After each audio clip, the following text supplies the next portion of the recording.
चलिए नमस्कार, स्वागत है आप सबका। छत्तीसगढ़ इतिहास की क्लास चल रही है। मध्यकालीन छत्तीसगढ़ हमने प्रारंभ किया था। ठीक है, आवाज़ सबको आ रही होगी, एक बार कमेंट करके बता देना।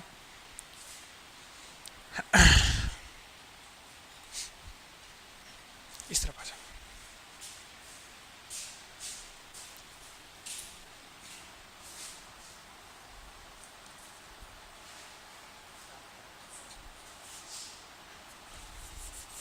ठीक है, चलिए देखते हैं कल हम लोग ने कहाँ तक छोड़ा था। 15 शासक हम लोग ने देख लिया था। 15 शासक तक से कलचुरी, जो रतनपुर के कलचुरी हैं, है ना, उसमें से 15 शासकों के बारे में हमने देख लिया था। जो राज सिंह के बारे में देखा था हमने। ठीक है, राज सिंह क्या करता है, मोहन सिंह नामक एक व्यक्ति को अपना उत्तराधिकारी नियुक्त करता है, परंतु राज सिंह की मृत्यु के समय मोहन सिंह शिकार पे जाया हुआ रहता है। तो राज सिंह क्या करते हैं, अपने जो चाचा है उनके ऊपर मुकुट उनके सिर पे रख के उनको राजा नियुक्त कर देते हैं। ठीक है, तो उसके बाद सिरदार सिंह जो उनके चाचा थे वो क्या है, 16वें नंबर के शासक बनते हैं रतनपुर कलचुरी राजवंश के। तो 16 नंबर पे क्या लिखेंगे, सिरदार सिंह। क्या लिखेंगे, सिरदार सिंह। ठीक है, इनका राज्यवर्ष है 1712 से 1732। 20 साल का शासन रहा इनका, 1712 से 1732। सिरदार सिंह, इनका कोई पुत्र नहीं था, इनकी कोई संतान ही नहीं थी। ठीक है, ये निसंतान थे। ठीक है, और इनकी मृत्यु हो जाती है 1732 में। तो 1732 में सरदार सिंह की मृत्यु हो गई, उनका कोई संतान नहीं था। फिर अगला शासक कौन बनेगा, उनका अनुज, नाम क्या था, रघुनाथ सिंह। नाम क्या था, रघुनाथ सिंह। 1732 से 1745, 1732 से 1745 रघुनाथ सिंह 17वें नंबर के शासक, 17वें नंबर के शासक रतनपुर कलचुरी के। ठीक है, गुड इवनिंग राजू साहू। ठीक है, तो रघुनाथ सिंह शासक बन गए। ठीक है, और यही क्या होंगे, ये अंतिम शासक होंगे। ठीक है, अंतिम शासक होंगे रतनपुर कलचुरी के। तो देखो 32 में ये शासक बने, 1741 का समय आता है। ठीक है, और 1741 में हम महाराष्ट्र में देखेंगे, नागपुर में, तो वहाँ पे मराठा शासन होता है। नागपुर में मराठा शासन होता है। तो वहाँ पे जो राजा होते हैं रघुजी प्रथम, रघुजी प्रथम या रघुजी भोसले प्रथम। ठीक है, कहानी सुनना। महाराष्ट्र में, नागपुर में कौन है अभी, नागपुर महाराष्ट्र नहीं, नागपुर लेना। नागपुर में कौन है, रघुजी प्रथम या रघुजी भोसले प्रथम, मराठा शासक है। उनके एक सेनापति होते हैं भास्कर पंत। उनके एक सेनापति होते हैं भास्कर पंत। वो क्या करते हैं, उनको जाना होता है उड़ीसा या बंगाल कह लो, है ना, उड़ीसा अभियान रहता है, उनको जाना होता है उड़ीसा, उनका उड़ीसा अभियान होता है। ठीक है, अब देखो नागपुर से अगर कोई उड़ीसा जा रहा है या बंगाल जा रहा है तो बीच में छत्तीसगढ़ पड़ेगा ना, बीच में छत्तीसगढ़ पड़ेगा। तो मार्ग में छत्तीसगढ़ है। तो वो जब जा रहे थे अपने उड़ीसा अभियान के लिए, और बंगाल उनको जाना क्यों था, बंगाल के नवाब थे अलीवर्दी खां। बंगाल के नवाब क्या थे, अलीवर्दी खां। उनसे जो भास्कर पंत है उनसे कर वसूलने के लिए जा रहे थे, है ना, वार्षिक कर जो भी कर था जो वो देते थे मराठों को, तो कर वसूली के लिए जा रहे थे अलीवर्दी खां के पास। रास्ते में क्या पड़ गया, छत्तीसगढ़। छत्तीसगढ़ का कौन सा हिस्सा, रतनपुर। तो ये जब देखते हैं कि रतनपुर में जो शासक है वो बहुत ही वृद्ध हो चुका है। ठीक है, हालांकि ये अलग कहानी है कि उनको जाते समय कैसे पता चल जाएगा कि रतनपुर में ऐसा ऐसा अव्यवस्थित जगह है, अव्यवस्थित राज्य है। तो वो क्या करते हैं, रतनपुर में आक्रमण कर देते हैं। रतनपुर में क्या कर देते हैं, आक्रमण कर देते हैं। कैसे बहुत कम लोग हैं आज।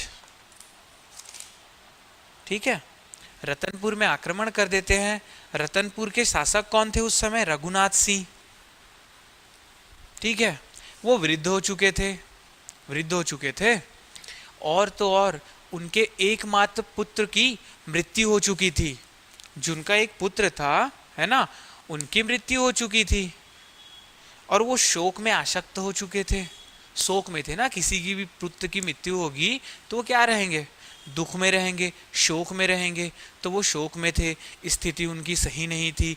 उसी समय भास्कर पंत अपने सेना के साथ क्या करते हैं, रतनपुर के महल में या रतनपुर के किले में आक्रमण कर देते हैं। रतनपुर के किले में करते हैं, ठीक है। रतनपुर के किले में वो क्या कर देते हैं, आक्रमण कर देते हैं और किले का एक हिस्सा क्षतिग्रस्त हो जाता है, नष्ट हो जाता है, ठीक है, क्षतिग्रस्त हो जाता है, नष्ट हो जाता है। अब रघुनाथ सिंह की स्थिति ऐसी नहीं थी कि भास्कर पंत की विशाल सेना के सामने वो युद्ध लड़े। तो वो क्या करता है, उसकी दो पत्नी रहती है, पहला नाम है लक्ष्मण कुंवर, है ना, और दूसरा नाम है पद्म कुंवर। पहला नाम है लक्ष्मण कुंवर और दूसरा नाम है पद्म कुंवर, ठीक है। और ये दोनों कौन है, रघुनाथ सिंह की पत्नियां हैं। तो ये दोनों क्या करती हैं, रघुनाथ सिंह के साथ मिलके किले की एक छोर से, है ना, जहां से भास्कर पंत की सेना दिखाई दे रही है, एक छोर से एक सफेद कपड़ा लेके भास्कर रघुनाथ सिंह के हाथ में एक सफेद कपड़ा लेके, और ये दोनों पत्नियां तीनों मिलकर के क्या करते हैं, आत्मसमर्पण। सफेद कपड़ा मतलब आपने हथियार डाल दिया है, आपने सामने वाली सेना के सामने हथियार डाल दिया है, आपने आत्मसमर्पण कर दिया है। तो इन्होंने आत्मसमर्पण कर दिया बिना ही युद्ध लड़े। तो भास्कर पंत उसके बाद क्या करता है, भास्कर पंत जितना खजाना, जितना धन, जितना वैभव की चीजें होती है, सबको इकट्ठा करके कहाँ लेके चले जाता है। अभी तो नागपुर लेके जाएगा, लेकिन फिलहाल कहाँ जा रहा है, वो बंगाल जा रहा है, ठीक है। सारी चीज़ों को अपने नियंत्रण में ले लेता है, अपने अधिकार में ले लेता है, ठीक। और उनके साथ एक व्यक्ति रहता है, उनका नाम रहता है कल्याणगिरी गोसाई। क्या नाम रहता है, कल्याणगिरी गोसाई। ये देख रहे हो, ये कल्याणगिरी गोसाई। इसको भास्कर पंत क्या करता है, वहां पे, कहाँ पे, रतनपुर में अपना उत्तराधिकारी नियुक्त करता है। कल्याणगिरी गोसाई को उत्तराधिकारी नियुक्त किया और रघुनाथ सिंह को अस्थाई शासक बना करके छोड़ दिया। अब ये अस्थाई शासक क्या होगा, शासक तो रहेगा नाम मात्र का, ठीक है, कुछ कर पाएगा क्या, नहीं। अस्थाई शासक मराठों के अधीन। तो प्रथम शासक जो मराठों के अधीन है, प्रथम शासक जो मराठों के अधीन है, वो क्या नाम रहेगा अगर क्वेश्चन आता है तो, प्रथम मराठा अधीन या प्रथम मराठाधीन शासक रघुनाथ सिंह होगा, है ना। और यहाँ से मराठों का अप्रत्यक्ष शासन कब से, 1741 से। मराठों का अप्रत्यक्ष शासन छत्तीसगढ़ में रतनपुर में कब प्रारंभ हुआ, 1741 में। और प्रथम मराठाधीन शासक, कलचुरी शासक कौन हुए, रघुनाथ सिंह, ठीक है। यहां तक कहानी सबको समझ आई। भास्कर पंत जीत लिया, खजाना वजाना सब लूट लिया, इसको अस्थाई शासक बना करके रघुनाथ सिंह को चले गया कहाँ, बंगाल के नवाब अलीवर्दी खां के पास कर वसूलने के लिए। अब जो वो कर वसूल करके वापस आ रहा था, है ना, अलीवर्दी खां से जब कर वसूल करके वापस आ रहा था भास्कर पंत, ठीक है। तो जब वापस लौट रहा था तो एक जगह है, जगह का नाम है मनकुटा। क्या है, मनकुटा, मन को कूटने वाली जगह है वो, मनकुटा। वहां पे अलीवर्दी खां क्या करता है, धोखे से भास्कर पंत के ऊपर आक्रमण करता है और उस आक्रमण में भास्कर पंत की मृत्यु हो जाती है। अब जिसने अधिकार किया था कहाँ पे, रतनपुर में, उसी की मृत्यु हो जा रही है। जब ये खबर रघुनाथ सिंह को मिलती है कि भास्कर पंत की तो मृत्यु हो चुकी है, तो रघुनाथ सिंह क्या करते हैं कि जो उन्होंने उत्तराधिकारी नियुक्त किया था भास्कर पंत ने, कल्याणगिरी गोसाई, कहाँ पे, रतनपुर में, तो रघुनाथ सिंह क्या करते हैं, कल्याणगिरी गोसाई को कैद कर लेते हैं, कल्याणगिरी गोसाई को बंधक बना लेते हैं, कैद कर लेते हैं। कौन, रघुनाथ सिंह, ठीक है। समय कब चल रहा है, 1741 का। अब कुछ साल तक वैसा ही रहा, ठीक है। जब रघुजी प्रथम को ये खबर मिलती है ना, कहाँ, नागपुर, नागपुर के मराठा शासक या भोसला शासक रघुजी प्रथम को जब ये खबर मिलती है तो वो 1745 में आते हैं रतनपुर, ठीक है, या उनकी सेना आती है और वो आक्रमण करते हैं किसके ऊपर, रघुनाथ सिंह के ऊपर, और रघुनाथ सिंह का पूर्ण तरीके से सफाया कर देते हैं। रघुनाथ सिंह न तो अब अस्थाई शासक है, ना ही कोई करत शासक है, कुछ भी नहीं है। तो यहाँ से रघुनाथ सिंह को पूर्ण रूप से शासक के पद से हटा दिया जाता है, ठीक है। और एक व्यक्ति, कौन व्यक्ति, राज सिंह के समय में राज सिंह किसको अपना उत्तराधिकारी नियुक्त किया था, राज सिंह ने मोहन सिंह। तो रघुजी प्रथम इसी मोहन सिंह को क्या करते हैं, मराठों के प्रतिनिधि के रूप में नियुक्त करते हैं, मराठों के प्रतिनिधि के रूप में नियुक्त करते हैं रतनपुर में। और ये मराठाधीन रहते हैं मोहन सिंह, और ये करद शासक कहलाएंगे, है ना, मराठों के करद शासक कहलाएंगे मोहन सिंह। मराठाधीन शासक है, शासक नहीं कह सकते, प्रतिनिधि हैं मराठों के, ये कलचुरी थोड़ी ना है, ठीक है, मराठों के प्रतिनिधि हैं। तो जब 1757 आता है तब मोहन सिंह की भी मृत्यु हो जाती है, 1757 में मोहन सिंह की भी मृत्यु हो जाती है, ठीक है। उसके बाद 1758 में रघुजी प्रथम का पुत्र बिंबाजी भोसले छत्तीसगढ़ आके छत्तीसगढ़ में शासन करते हैं, रतनपुर में शासन करते हैं, और वहां से चालू हो जाएगा छत्तीसगढ़ में भोसला शासन या फिर छत्तीसगढ़ में मराठा शासन। कहानी किसको किसको समझ आई, हाँ हूँ यस सर कुछ तो बोल दो, कुछ तो बोलो कमेंट में। यहां तक क्लियर हो गया। रतनपुर कलचुरी के अंतिम शासक रघुनाथ सिंह, ठीक है, मोहन सिंह को नहीं लेना है। अब एक बात सोचो कि मोहन सिंह यहां से कैसे बन गया शासक, वो तो राज सिंह के समय में थे, और भास्कर पंत एकाएक कैसे आ गए रतनपुर किले की ओर, वो तो अपना रास्ता देख के जा रहे थे, ठीक है।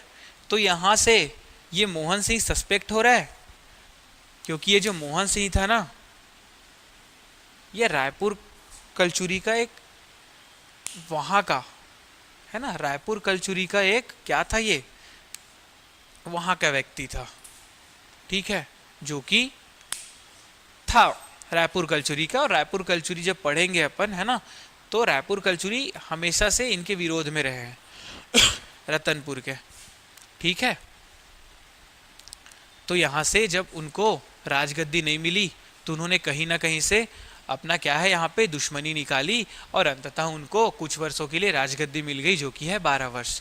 तो अगर यहाँ पे देखते हैं तो यहाँ पे कलचुरी शासन समाप्त हो जाता है, जो इतने दिनों से, इतने सालों से, है ना, जो एक प्रशासनिक व्यवस्था थी, इतनी बड़ी प्रशासनिक व्यवस्था इससे पहले छत्तीसगढ़ के क्षेत्र में नहीं थी। जो एकजुट प्रशासनिक व्यवस्था थी, छोटे छोटे राजवंश देखे ना हमने, इतना बड़ा विशाल राजवंश जो सारी चीज़ों को लेके चले, पहली बार देखा, ठीक है। तो क्या था यहाँ पे, रघुनाथ सिंह जो श्री आशक थे, अन्य राजाओं ने इनकी मदद नहीं की, है ना, अगर वो आ जाते तो भास्कर पंत विजय नहीं हो पाता। तो इसके बाद क्या होता है, जो धान का कटोरा है छत्तीसगढ़, यहाँ से जो भी धन धान्य और वैभव संपन्न करने वाली जो चीजें हैं, उनका सब क्या हो जाता है, यहाँ से उठा के नागपुर, यहाँ से उठा के नागपुर। तो यहाँ से छत्तीसगढ़ का बहुत ही ज़्यादा ह्रास होने लग जाता है मराठा काल में। लेकिन जब हम बिंबाजी भोसले का कार्यकाल पढ़ेंगे तो एकदम से विपरीत रहेगा, ठीक है। जो मराठों के द्वारा शोषण हुआ है वो बिंबाजी के काल के पश्चात हुआ है। तो यहाँ से कलचुरी राजवंश समाप्त हो गया, ठीक है। फटाक से इसका स्क्रीनशॉट ले लो। इनके बारे में बाकी जानकारी जब प्रशासनिक व्यवस्था पढ़ेंगे, सामाजिक व्यवस्था, तब देखेंगे, ठीक है। चलिए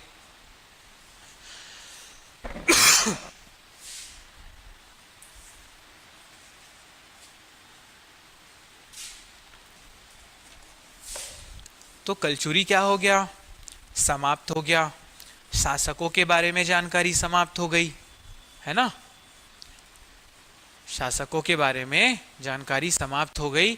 अंतिम कलचुरी शासक अगर क्वेश्चन आता है तो क्या करेंगे, रघुनाथ सिंह, है ना। और अंतिम रतनपुर कलचुरी शासक आएगा तो रघुनाथ सिंह, ठीक है। क्योंकि जो मोहन सिंह था वो क्या था, मोहन सिंह तो प्रतिनिधि था, ठीक है। यहां तक सबको समझ आया। अब जो रायपुर कलचुरी है बहुत ही छोटा सा है, जैसे रतनपुर कलचुरी था उतना विशाल नहीं है, और हो सके तो आज की क्लास में समाप्त हो जाएगा, ठीक है। तो ध्यान से देखते हैं, अभी अच्छे से देखना। जो रायपुर कलचुरी है थोड़ा सा शुरू में समझना, लिखेगा कोई नहीं अभी, ठीक। तो हेडिंग क्या डालेंगे, रायपुर कलचुरी,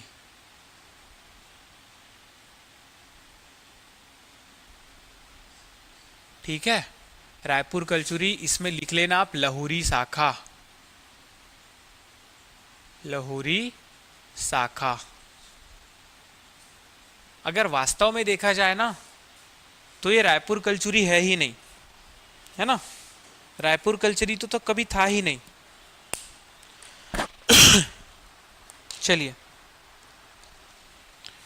अब एक चीज ध्यान से देखना, 14वीं शताब्दी का अंत, ठीक है। पॉइंट पॉइंट करके बता रहा हूं, एक एक चीजें, है ना। 14वीं शताब्दी का अंत, है ना।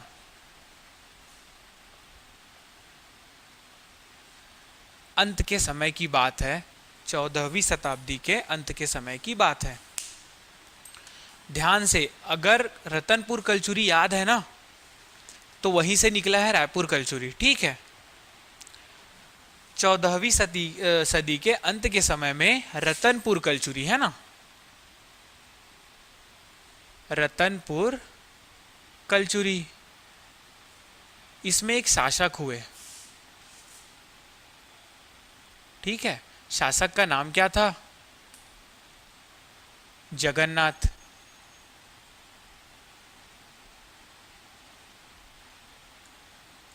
शासक का नाम क्या था, जगन्नाथ, सॉरी जगन्नाथ देव नहीं लिखना, जगन्नाथ सिंह लिखना, है ना। 14वीं शताब्दी के अंत में रतनपुर का कलचुरी का एक शासक था, शासक का नाम क्या था, जगन्नाथ सिंह। इसके दो पुत्र थे, ठीक है। इसके क्या थे, दो पुत्र थे।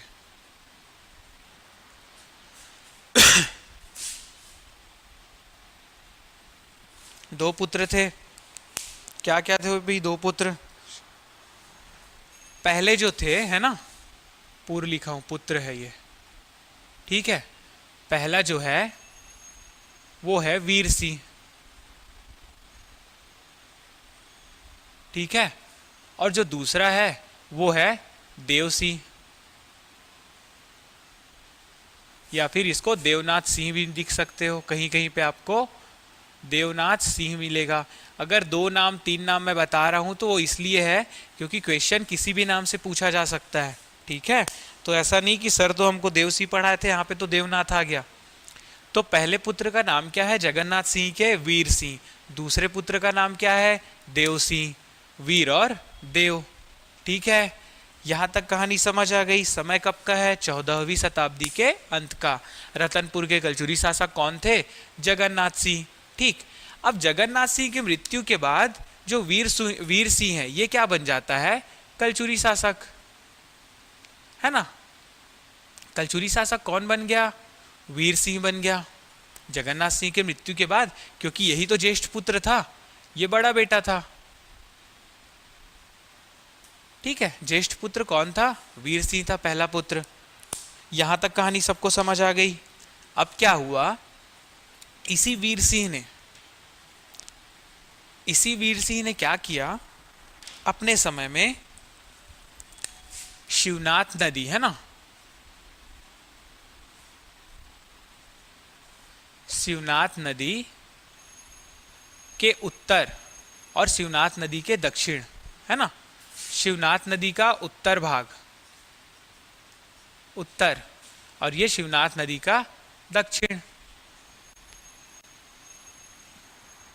शिवनाथ नदी सबको पता है कहाँ से निकलेगी, इसमें भी जब पढ़ेंगे नदी तो दो चीजें हैं, ठीक है। शिवनाथ नदी का उद्गम मेरे को बताना कि शिवनाथ नदी का उद्गम कहाँ से हुआ है, कल बताना, ठीक है। तो शिवनाथ नदी के उत्तर के 18 गढ़, उत्तर के 18 गढ़, टोटल कितने गढ़, 36 गढ़, और दक्षिण के 18 गढ़, ठीक है। तो उत्तर के 18 गढ़ क्या कहलाए, किसके अंतर्गत आए, रतनपुर के अंतर्गत आए, है ना, रतनपुर में। और दक्षिण के 18 गढ़ रायपुर में, ठीक। यहां तक कहानी सबको समझ आई। अब इसने विभाजन किया तो क्या हुआ विभाजन करके, ये जो उत्तर के जो 18 गढ़ है जो रतनपुर के अंतर्गत है, इसको जो वीर सिंह है इसने स्वयं रखा, ठीक है। विभाजन कौन कर रहा है, वीर सिंह, ठीक है, इसने स्वयं रखा। और यहाँ के शासक कौन बन गए, वीर सिंह बन गए, ठीक है। और देव सिंह को दक्षिण के 18 गढ़ रायपुर वाला, और यहाँ के शासक कौन बन गए, देव सिंह बन गए, ठीक है। कहानी समझ आई। एक बार रिपीट कर दे रहा हूं, ध्यान से सुनना। 14वीं शताब्दी के अंत में रतनपुर कलचुरी में एक शासक हुए जगन्नाथ सिंह। उनका बड़ा पुत्र था वीर सिंह, छोटा पुत्र था देव सिंह या देवनाथ सिंह। तो जब जगन्नाथ सिंह की मृत्यु हो जाती है तो वीर सिंह शासक बनते हैं रतनपुर कलचुरी के, ठीक है। और उन्होंने क्या किया, जो शिवनाथ नदी है, ठीक है, जो शिवनाथ नदी है वो क्या है, छत्तीसगढ़ को बराबर बराबर उत्तर दक्षिण दो भागों में विभाजित करती है, ठीक है। तो शिवनाथ नदी का ऊपर वाला हिस्सा, उत्तरी हिस्सा जिसमें 18 गढ़ थे, वो रतनपुर के अंतर्गत आए, और उसका शासक कौन बन गया, स्वयं वीर सिंह। और जो दक्षिण के 18 गढ़ थे जो रायपुर के अंतर्गत आए, उसका शासक उन्होंने किसको बनाया, अपने छोटे भाई देव सिंह को। यहां तक कहानी समझ आई। समय क्या चल रहा है, बार बार पूछ रहा हूं, 14वीं शताब्दी का अंत। 14वीं शताब्दी किसको कहेंगे, 1300 के बाद वाला, 1301, 1302, 1303, ऐसे करते करते 1390, 1392, 1393 ऐसा, और अंत का समय है मतलब 1380, 1382 ऐसा, ठीक है। जब 14वीं शताब्दी आने वाला, सॉरी 15वीं शताब्दी आने वाला है, ठीक। अब देखो, शिवनाथ नदी का उद्गम राजनांदगांव जिला से हुआ है, अच्छा। और बताना कल तक, ठीक है। अब देखो एक चीज और बता रहा हूं, अरे क्लास में सर्च करने चले जाते होगा किसी क्वेश्चन का, अगर यहाँ पे हम लोग क्वेश्चन करते हैं तो आंसर सर्च करने चले जाते हो गूगल में, कल बताया करो, तुरंत जिसको याद रहता है वो कमेंट किया करो, ठीक है। एक चीज हो गई। दूसरी चीज, एक चीज ये देखना कि वही समय है 14वीं शताब्दी का अंत का समय, ठीक है। फिर से वही समय चल रहा है। एक घटना ऊपर वाली हमने देखी, अब दूसरी घटना 14वीं सदी का अंत का समय है। इस समय एक शासक थे लक्ष्मी देव, लक्ष्मी देव, ठीक है। नहीं मत लिखो अभी शासक, ठीक है। 14वीं सदी का अंत का समय है, ठीक है। यहां पे क्या होता है, जो रतनपुर है, रतनपुर कलचुरी है, उसका विभाजन होता है, ठीक है। रतनपुर कलचुरी का विभाजन होगा तो कैसे होगा, देखो एक तो रहेगा रतनपुर ही, ठीक है, एक रतनपुर, और जो दूसरी शाखा है वो क्या रहेगी, खल्लारी, ठीक है, खल्लारी। और इसी को क्या कहेंगे, गौड़ शाखा कहेंगे, गौड़ शाखा, ठीक है। और रतनपुर को क्या कहेंगे, मुख्य शाखा कहेंगे, मुख्य शाखा। यहां तक कहानी समझ आई। 14वीं शताब्दी में एक और घटना देखने को मिलती है कि रतनपुर कलचुरी का विभाजन हो जाता है, और एक रतनपुर कलचुरी और दूसरा खल्लारी कलचुरी, ठीक है। अब आप बोलोगे सर आप तो रायपुर कलचुरी पढ़ा रहे हो, तो बेटा रायपुर कलचुरी था ही नहीं, ठीक है। जो शाखा थी रायपुर में थोड़ी ना थी। अभी जब कहानी बताऊंगा तो सारी चीजें क्लियर होंगी। ये जो खल्लारी कलचुरी है ना, इसकी राजधानी पहले क्या थी? खल्लारी का या फिर खल्लारी, खल्लारी का या फिर खल्लारी, ठीक है। और इसी की जो दूसरी राजधानी है वो क्या होती है? रायपुर, बाद में जो बनती है, ठीक है। ये दोनों क्या था? इनकी राजधानी है, ठीक है। राजधानी खल्लारी कलचुरी की। तो जब राजधानी रायपुर बनती है ना, खल्लारी कलचुरी की राजधानी रायपुर हो जाती है, तो उसी को क्या कहते हैं? रायपुर कलचुरी या फिर लहुरी शाखा, इसी को कहेंगे लहुरी शाखा,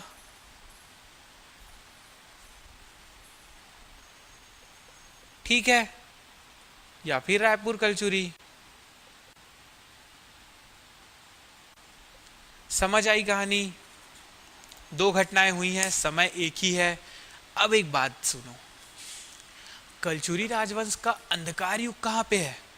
रतनपुर कलचुरी का अंधकार युग कब से कब तक है? जब प्रतापमल शासक बनेगा और 1225 तक वो शासन करेगा। प्रतापमल शासक बनेगा और 1225 ईस्वी तक वो शासन करेगा। उसके बाद बहारेंद्र कब आएगा? ध्यान से सुनो, ठीक है।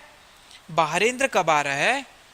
1494 में, 1494 में, मतलब 15वीं सदी के अंत की घटना।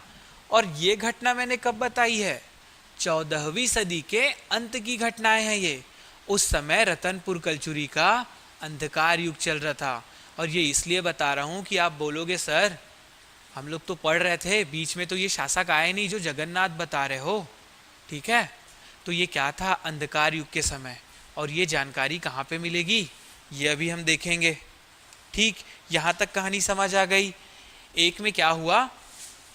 शिवनाथ नदी के आधार पर, यहाँ पहले वाले में रायपुर कलचुरी नहीं बना है। पहले वाले में क्या हुआ है? बस रतनपुर कलचुरी का विभाजन हो गया है। एक रतनपुर कलचुरी है और एक रायपुर है, बस रायपुर हिस्सा। एक रतनपुर के अंतर्गत 18 गढ़ हैं और रायपुर के अंतर्गत 18 गढ़ हैं। कलचुरी का विभाजन नहीं हुआ है वहाँ पे। एक रतनपुर के अंतर्गत 18 गढ़ और रायपुर के अंतर्गत 18 गढ़, उत्तर दक्षिण। विभाजन कहाँ पे हुआ? 14वीं शताब्दी के अंत में ही, जब खल्लारी को गौण शाखा के रूप में अलग किया गया और मुख्य शाखा। अब ये जो खल्लारी की गौण शाखा है, यहाँ पे कौन थे? यहाँ पे रिश्तेदार ही थे इनके, रिश्तेदार ही थे। किसके? रतनपुर कलचुरी के। और क्या थे वो? प्रतिनिधि थे। रतनपुर कलचुरी के प्रतिनिधि थे। कहाँ पे? खल्लारी में। यहां तक कहानी समझ आई? यस और नो? कोई तो कुछ बोलो, ठीक है। रिश्तेदार थे ना। चलो अब चीज देखना। एक शासक मिलते हैं, ठीक है, उनकी जानकारी मिलती है। राय ब्रह्मदेव या फिर ब्रह्मदेव राय,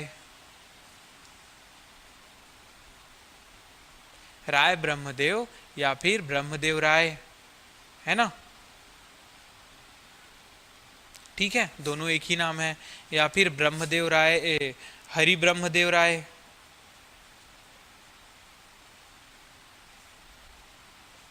ठीक है। सब एक ही हैं, अलग अलग नाम है इनका, ठीक। अब इनका क्या होता है?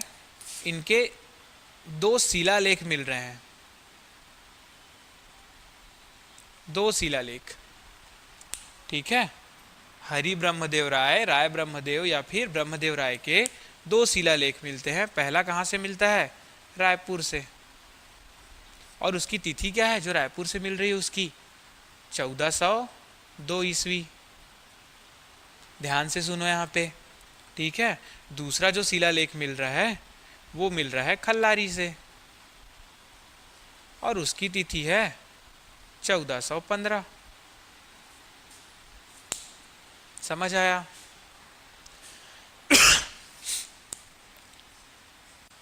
एक शासक की जानकारी मिलती है। शासक का नाम क्या है? हरि ब्रह्मदेव, ब्रह्मदेव राय या फिर राय ब्रह्मदेव।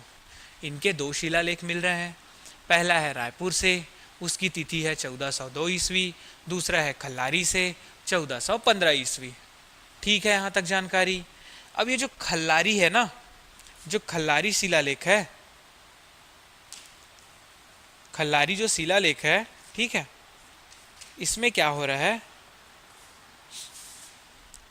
इसमें जो खल्लारी वाली जो शाखा है ना, उसके राजधानी की जानकारी मिलती है। ठीक है, राजधानी की जानकारी मिल रहा है। राजधानी में क्या है मैंने यहाँ पे बताया था, एक बार और लिख दे रहा हूँ, खल्लारी और रायपुर। दो राजधानी की जानकारी मिलती है, पहली है खल्लारी, दूसरी है रायपुर। खल्लारी समझ रहे हो ना, कौन सा? महासमुंद जिला, महासमुंद जिला। ठीक है, और जो दूसरी जानकारी मिल रही है खल्लारी शिलालेख में, वो है वंशावली। अब वंशावली किसकी? खल्लारी में खल्लारी के शासक, शासक कैसे? कलचुरी शासक, है ना, की वंशावली। ठीक है, यहां तक कहानी सबको समझ आई? इसका स्क्रीनशॉट ले लो एक ठो।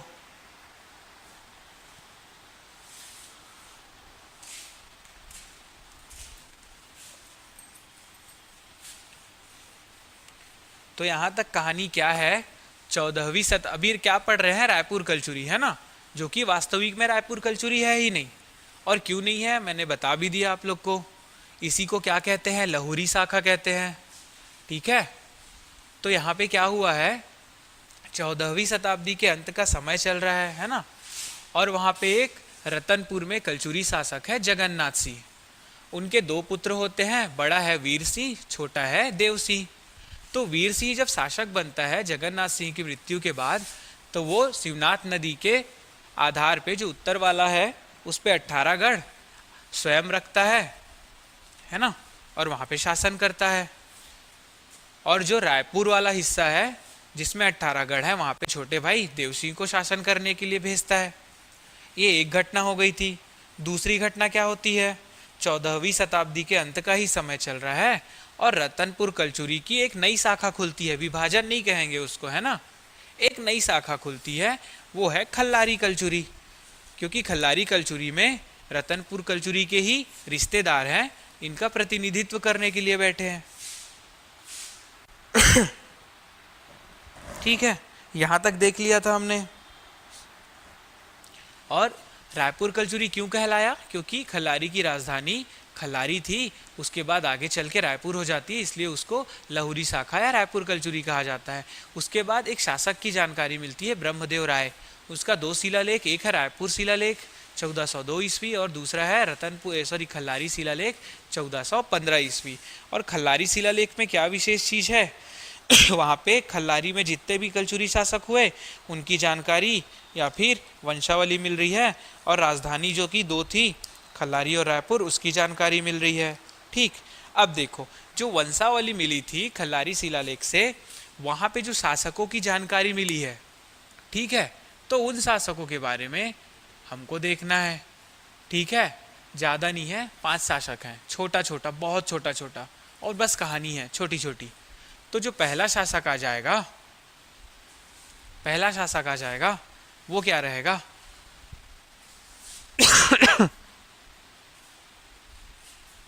यहां तक सबको समझ आया ना?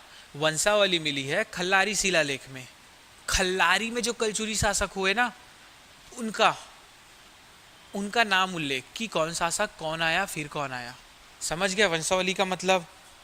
ठीक, तो अभी आगे देखते हैं। जो पहला शासक आया, लक्ष्मी देव, ठीक है, इसका जो समय था वो था 1300 से 1340 ईस्वी। ठीक है, उसके बाद इसका पुत्र आ जाता है, इसके बारे में कोई जानकारी नहीं ना, समझ गए। इसके बाद इसका पुत्र आ जाएगा, नाम रहेगा सिंघण, सिंघण, ठीक है, ब्रैकेट में लिख लेना सिंहण, सिंहण, ठीक है, समझ गए। लक्ष्मी देव आए, उनका पुत्र आया सिंहण, और इनका समय जो है इनका भी 40 वर्ष का रहेगा, 1340 से 1380, 1340 से 1380, ठीक है, यहां तक सबको समझ आया। अब ये जो सिंहण है ये क्या करता है, ये आक्रमण करता है।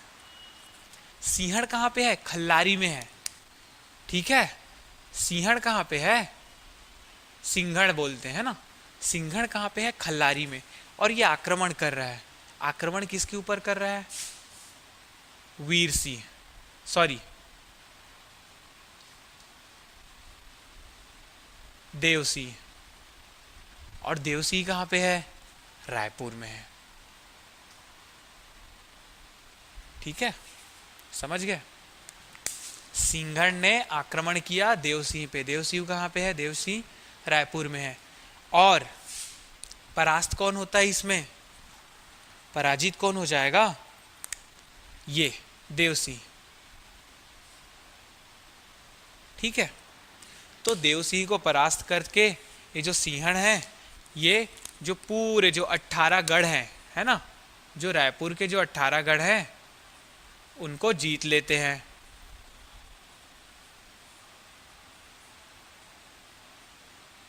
अट्ठारह गढ़ों को जीत लिया, ठीक। अब उसके बाद क्या करते हैं, जीत चुके हैं रायपुर को, लेकिन रायपुर में किसको स्थापित करते हैं, यहाँ पे रायपुर में, रायपुर को जीत लिए, अब रायपुर में शासक बना के, शासक के पद पर पुत्र को, पुत्र का नाम क्या है, रामचंद्र, रामचंद्र को नियुक्त करते हैं। यहां तक का कनेक्शन सबको समझ आ गया।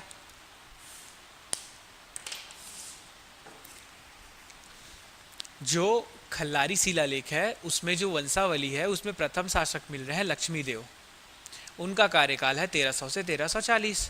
उनके बाद उनका पुत्र आता है सिंघण, जिसका कार्यकाल है 1340 से 1380। और वही सिंघण क्या करता है, जब वो खल्लारी में शासक है तब रायपुर में जो देव सिंह है, समय वही समय चल रहा है ना, 14वीं शताब्दी का अंत, यहाँ पे मैंने पूरा समय बताया है, ठीक है। अगर किसी को कन्फ्यूजन होगा तो बताना, क्योंकि कन्फ्यूज होने वाली कोई बात है नहीं, ठीक है। तो ये सिंघण क्या करता है, जो देव सिंह है जो रायपुर में बैठा हुआ है उसके ऊपर आक्रमण करता है, और जो उसके कंट्रोल में, उसके नियंत्रण में, उसके अधिकार में जो 18 गढ़ हैं उसको भी जीत के अपने अधिकार में ले लेता है। और वहाँ पे शासन करने नहीं जाता, वहाँ पे अपने पुत्र को शासक के तौर पर भेजता है, स्थापित करता है, ठीक। तो तीसरा शासक कौन आ जाएगा यहाँ पे, ये दूसरा सिंघण हो गया, तीसरा कौन आ जाएगा, रामचंद्र, और इनका समय रहेगा 1380 से 1400, 20 वर्ष के लिए, 1380 से 1420 वर्ष के लिए, ठीक है, यहाँ तक ठीक है। अब देखो ये कहा जाता है क्योंकि ये प्रथम बार ये शासक बन रहे हैं रायपुर में, तो इनको ही वास्तविक संस्थापक कहा जाता है, वास्तविक संस्थापक, है ना, रायपुर का, ठीक। दूसरी चीज जो है, इनका जो नाम है, ठीक है, जो ब्रह्मदेव का जो था ना खल्लारी और रायपुर शिलालेख, तो जो रायपुर शिलालेख है, रायपुर शिलालेख में इनका नाम मिलता है रामचंद्र, ठीक है। लेकिन खल्लारी शिलालेख जो है ना, खल्लारी शिलालेख में इनका नाम मिलता है रामदेव, बाबा रामदेव वाला रामदेव, ठीक है। ये चीज समझ आई, रामदेव नाम कहाँ पे मिला? खल्लारी शिलालेख में। और रामचंद्र नाम कहाँ पे मिला? रायपुर शिलालेख में। इन्हीं को रायपुर का वास्तविक संस्थापक कहा जाता है, रायपुर कलचुरी का। ठीक है, अब यहीं से चालू होती है क्या? अभी तक कलचुरी का थोड़ा ना था, वो तो बस देवसिंह जो था वो रायपुर में शासन कर रहा था। कलचुरी का विभाजन नहीं हुआ था। कलचुरी का विभाजन कहाँ पे? खल्लारी में हुआ है। वो भी विभाजन नहीं, एक नई शाखा खोली थी। लेकिन जब वो प्रतिनिधि रहते हैं उनके रिश्तेदार, कुछ समय बाद दोनों में विवाद हो जाता है और वो अपने आप को स्वतंत्र कर लेते हैं, मुक्त कर लेते हैं, और वो खल्लारी में जो है कलचुरी एक नई शाखा के तौर पे चलती है। तो ये जो रामचंद्र हैं यही क्या करते हैं यहाँ पे? गौड़ शाखा, सॉरी क्या कहते हैं, लहुरी शाखा, लहुरी शाखा रायपुर कलचुरी। ये क्या है? कलचुरियों की पहली शाखा है ना? ध्यान से सुनो, कलचुरी की प्रथम शाखा। ठीक है, क्योंकि जो रतनपुर था वो शाखा थोड़ी न थी, वो तो केंद्र था, वो तो कलचुरियों का गढ़ है। वहां से वो मान के चलो कि शाखा क्या होती है? वृक्ष की शाखा। एक वृक्ष होता है, उसके बाद शाखाएं होती है। तो जो कलचुरी है रतनपुर वाला वो वृक्ष है। ठीक है, जो खल्लारी है वो उसकी शाखा है, उसका डंगाल है। ठीक, तो यहाँ पे खल्लारी शाखा वही क्या हो गई? रायपुर शाखा हो गई, और उसी को लहुरी शाखा कहने लगे। और किसके काल में हुआ है वो? रामचंद्र के समय में कलचुरियों का प्रथम शाखा का यहाँ पे क्या हो गया? उत्पत्ति हो गई। ठीक है, यहाँ तक सबको समझ आया? चलिए, दो विशेष चीज यहाँ पे देखना। जो रामचंद्र है ना, इन्होंने नागवंशी शासक, नागवंशी मोनिंग देव, मोनिंग देव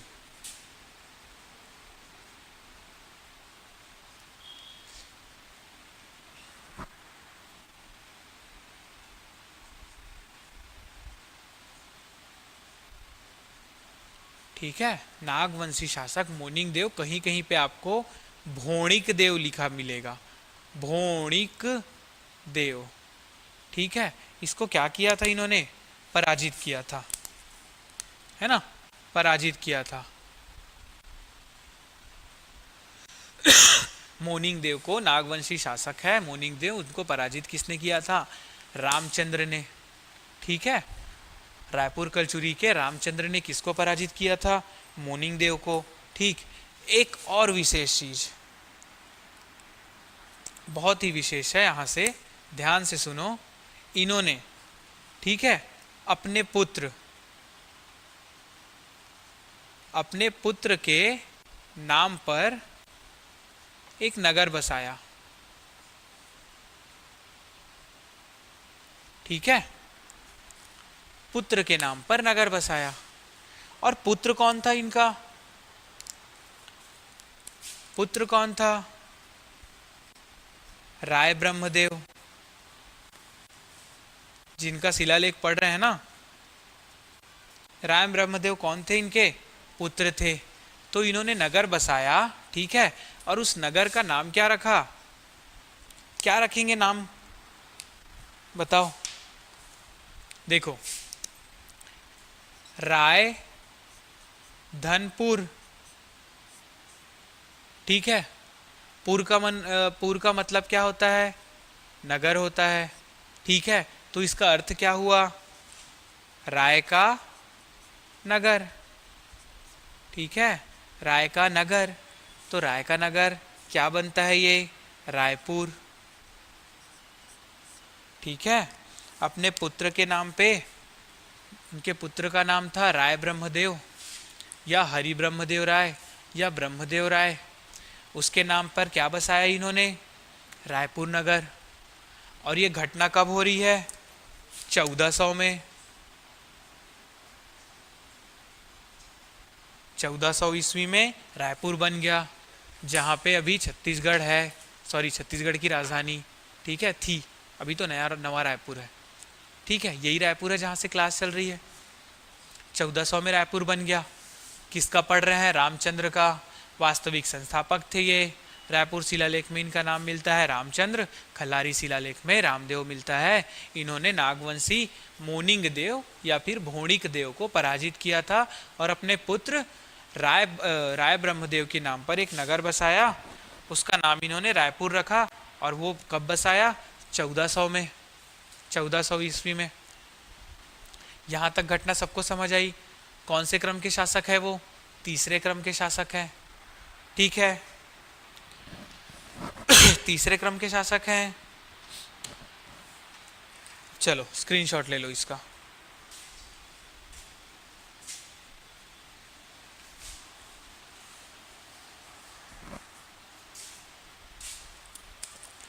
समझ आ रहा है कि नहीं आ रहा है? कैसे?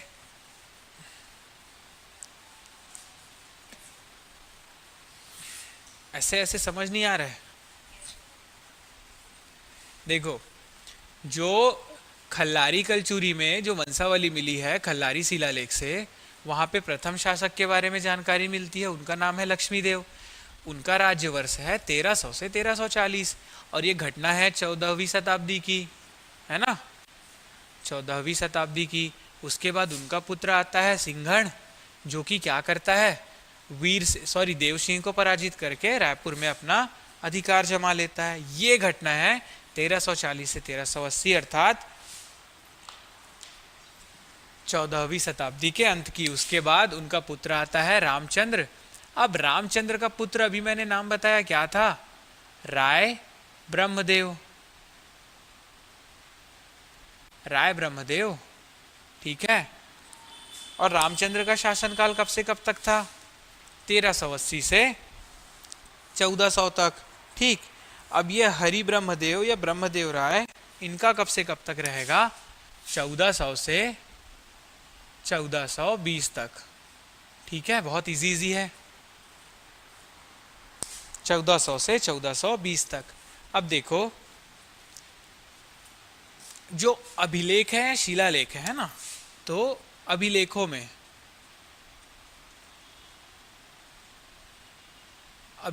में जो इनका नाम है ना, वो राय व हरि, राय व हरि ब्रह्मदेव।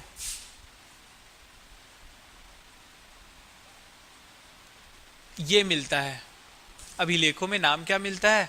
राय व हरि ब्रह्मदेव, राय व हरि ब्रह्मदेव। और क्या मिलता है? रायपुर का राजा, है ना, ब्रैकेट में लिखना, राजा ब्रह्मदेव। ठीक है। अभिलेखों में क्या इनको संबोधित किया जाता है? राय व हरि ब्रह्मदेव करके, है ना। अभिलेखों में राय व हरि ब्रह्मदेव कह के इनको संबोधित किया जाता है। और क्या मिलता है अभिलेखों में? रायपुर का राजा, है ना, ये उल्लेख मिलता है। रायपुर का राजा, ब्रैकेट में लिखना, राजा ब्रह्मदेव। ठीक है, ये जानकारी समझ आ गई? ये जानकारी समझ आ गई? अब इनके समय में क्या हुआ था? इनके 2 शिलालेख मिलते हैं, है ना। इन्होंने क्या किया था? जो बूढ़ा तालाब है ना, बूढ़ा तालाब का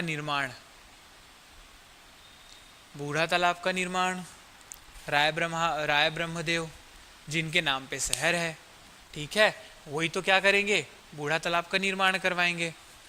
ठीक है, चलिए। अब जो इनका क्या था, जो खल्लारी शिलालेख है, खल्लारी शिलालेख, उस पे कोई जानकारी मिल रही है। उसमें जो प्रथम जानकारी है खल्लारी शिलालेख से, वो ये मिल रहा है कि इन्होंने ही राजधानी क्या बनाई? रायपुर को राजधानी किया। और दूसरी राजधानी अभी भी क्या थी? खल्लारी थी। प्रथम ये थी रायपुर, और दूसरी क्या थी, खल्लारी, और पहले क्या थी, खल्लारी ही थी। तो इसने जो रायपुर, जो राजधानी का स्थानांतरण किया वो खल्लारी से रायपुर किया, है ना। तो खल्लारी को अभी भी ऐसा कुछ छोड़ा नहीं, उनको द्वितीय राजधानी, खल्लारी को द्वितीय राजधानी और रायपुर को मुख्य या फिर प्रथम राजधानी। ये एक चीज मिलता है खल्लारी शिलालेख से, उनके राज्यवर्ष के समय का। ठीक, दूसरी जो चीज है वो ये मिलती है कि इनका दरबारी था एक, दरबारी, ठीक है। दरबारी का नाम था देवपाल मोची, देवपाल मोची, दरबारी का नाम था देवपाल मोची। अब ये देवपाल मोची क्या करेगा, इसने नारायण मंदिर बनवाया, नारायण मंदिर, कहाँ पे, खल्लारी में। अब ये नारायण मंदिर किनका है, विष्णु का है, विष्णु जी का, है ना, उसी को विष्णु मंदिर भी कहते हैं। नारायण मंदिर किसने बनवाया, दरबारी देवपाल मोची ने, देवपाल मोची ने, ठीक है। और नारायण मंदिर कहाँ है, खल्लारी में है।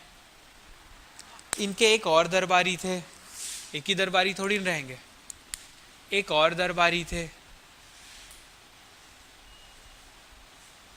ठीक है। नाम क्या था, हाजीराज, हाजी राज, ठीक है। एक और दरबारी थे, उनका नाम क्या था, हाजीराज। अब ये हाजीराज इन्होंने क्या किया था, जो खारून नदी है ना,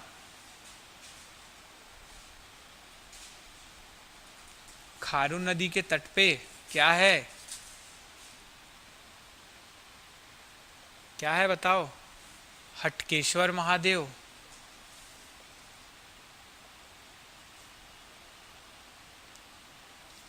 महादेव घाट, ठीक है। हटकेश्वर महादेव का मंदिर निर्माण करवाया था। कहाँ पे है, और ये रायपुर में है। समझ आ गई बात यहाँ तक से सबको, ठीक है। ये किनके समय का है, ब्रह्मदेव राय के, है ना, या राय ब्रह्मदेव के समय का। क्या क्या हो रहा है इनके समय में कार्यकाल है 1400 से 1420। अभिलेखों में नाम क्या मिलता है, हरि व राय ब्रह्मदेव, रायपुर का राजा राजा ब्रह्मदेव, ठीक है। बूढ़ा तालाब का निर्माण इन्होंने करवाया। और इनके जो पहले दरबारी थे, क्या नाम है, देवपाल मोची, वो खल्लारी में एक नारायण मंदिर का निर्माण करवाते हैं, वो विष्णु मंदिर है, ठीक है। एक दूसरे दरबारी है हाजीराज, हाजीराज जी क्या करते हैं, वो क्या करते हैं, खारू नदी के तट पे रायपुर में हटकेश्वर महादेव का मंदिर का निर्माण करवाते हैं, जो कि अभी हम क्या जानते हैं, महादेव घाट, ठीक है। कौन से क्रम के शासक थे, चौथे क्रम के शासक थे। यहाँ तक सबको समझ आ गया, यहाँ तक सबको समझ आ गया। अब अंत में एक शासक देख लो, है ना, अंतिम नहीं है ये, अंत में एक शासक देखना, केशव देव,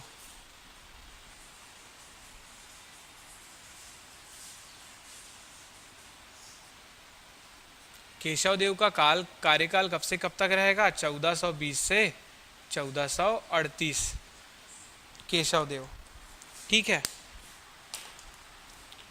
अब ये कौन थे, किसी को पता नहीं।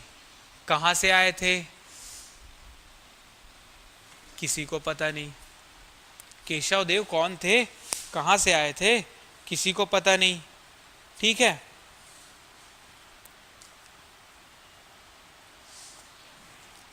चलिए, इन्होंने क्या किया, अभी राजधानी क्या है, रायपुर हो गई, इन्होंने राजधानी वापस खल्लारी को बना दिया था, पुनः खल्लारी को। इन्होंने राजधानी किसको बना दिया था, पुनः खल्लारी को। और इनके समय में 16 राजाओं की सूची मिलती है, 16 राजाओं की सूची मिलती है। वो सूची प्रारंभ कहाँ से होती है, प्रारंभ हो रही है केशव देव से और समाप्त कहाँ पे हो रही है? अमर सिंह देव या फिर अमर सिंह। ठीक है, अमर सिंह। देखो, केशव देव 1420 से 1438, ये कौन थे, कहाँ से आए थे, किसी को कोई जानकारी नहीं है। इन्होंने अपनी राजधानी पूना खल्लारी में स्थापित की और इनके समय 16 राजाओं की सूची मिलती है, जिसमें सबसे पहले किसका नाम है? केशव देव का, और अंत में, सबसे अंत में किसका नाम है? अमर सिंह का, अमर सिंह का। और ये जो जानकारी है ना, राजधानी परिवर्तन वाली और ये 16 राजाओं की सूची वाली, ये कहाँ पे मिलती है? कनिंघम की रिपोर्ट में, अलेक्जेंडर कनिंघम,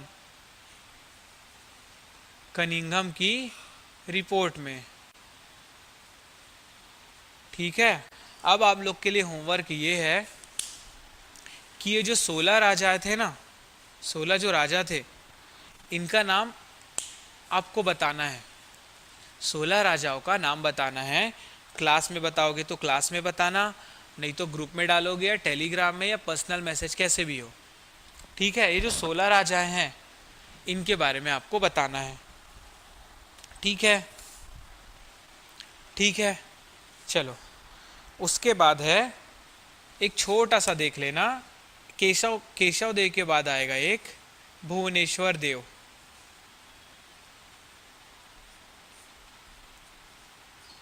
केशव देव के बाद आएगा भुवनेश्वर देव, 1438 से 1468, 1438 से 1468। केशव देव कब से कब तक आ गया? 1438 से 1468 तक। ठीक है,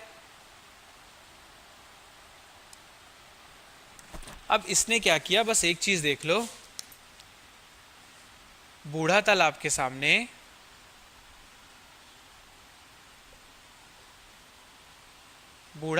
सामने है ना, इसने किले का निर्माण करवाया, किले का निर्माण करवाया। और ये किला जो था ना, ये खाई से घिरा हुआ था, खाई से घिरा हुआ था। और ये कहाँ पे था? जो वर्तमान में इंडोर स्टेडियम है ना,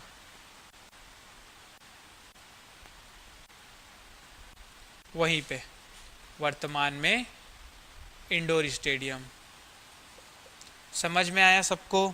भुवनेश्वर देव हुए छठवें शासक और 1438 से 1468 इन्होंने बूढ़ा तालाब के सामने एक किले का निर्माण करवाया। वो किला खाइयों से घिरा हुआ था, जो कि वर्तमान में अभी इंडोर स्टेडियम है, उसी जगह पे एक किला था। ठीक है, एक और होमवर्क है आप लोग के लिए कि जो रायपुर है ना, रायपुर का नाम अलग अलग समय में, अलग अलग काल में है ना, जैसे कि त्रेता युग, द्वापर युग, कलयुग, सतयुग, जहाँ पे जिसको मिल जाए। ठीक है, 2 होमवर्क है, 14 राजाओं की सूची है और रायपुर का अलग अलग काल में नाम। ठीक है, भुवनेश्वर देव तक हमने देख लिया। थोड़ा सा है 5 मिनट का, वो अगली क्लास में समाप्त हो जाएगा, कि अभी देख ले। चलो एक चीज और देख लेना, थोड़ा सा 2 लाइन है ना। जो 10वें शासक थे, 10वें शासक का बता दे रहा हूं, जैत सिंह। जैत सिंह 10वां शासक है ना, उनका कार्यकाल था 1604 से 1615, 1604 से 1615। इन्होंने क्या करवाया था? दूधाधारी मठ,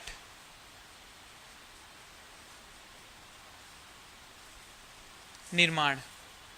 पूरी कहानी बाद में बताऊंगा इसकी। ठीक है, और जो 15वें नंबर के शासक थे ना, उमेद सिंह,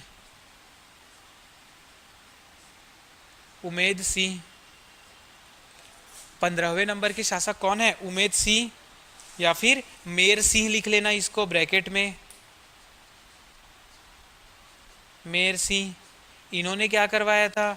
1685 में रजबंदा मैदान, जानते हो रजबंदा मैदान निर्माण, सबको समझ आ गया। भुवनेश्वर के बाद जय सिंह का है, जय सिंह ने क्या करवाया था, दूधाधारी मठ का निर्माण। और 10वें शासक है और 15वें शासक उमेद सिंह या मेर सिंह, ठीक है, इन्होंने रजबंदा मैदान। चलिए अभी नेक्स्ट क्लास अहमद सर की होगी, कोई कहीं नहीं जाएगा, ठीक है। आज की क्लास में इतना ही, धन्यवाद।